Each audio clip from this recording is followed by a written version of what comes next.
pollinators who support and sustain humanity's fragile food supply, pollinators who lay the bedrock of biodiversity for ecosystems around the world.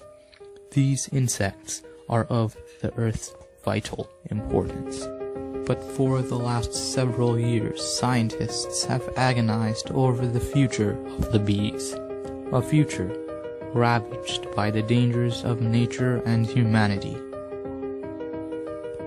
The bees are dying. The question was why? We've heard a lot about bee populations declining around the world, and they've been declining for a whole bunch of reasons. Everything from pesticides and land use change, paving the ground, tilling it, and all sorts of ways in which we've affected bees. And we humans have seemingly begun to take action. Beekeepers, city councilors, government officials, and multinational breakfast cereal corporations have become advocates for the revered honeybees. News media outlets continue to spread broadcasts of the impacts of the extinction of honeybees. But in the midst of worrying about our predicament, many have overlooked a contradictory but factual piece of the problem. That the honeybees are dying is not the issue.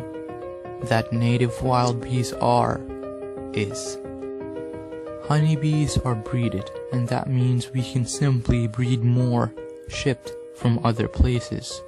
But the same cannot be said for native wild bees. If extinct, they are irreplaceable.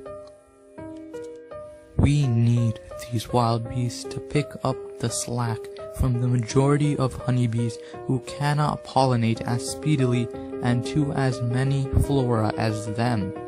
We have misunderstood our problem from the very beginning.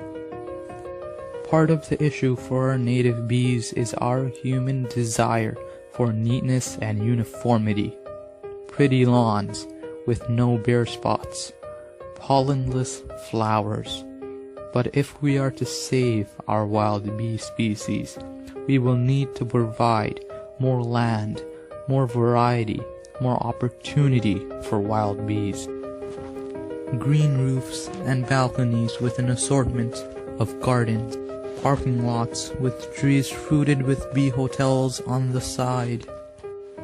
The banning of neonic pesticides worldwide. If we value our food system, our ecosystems, and our planet, we must value the other bees.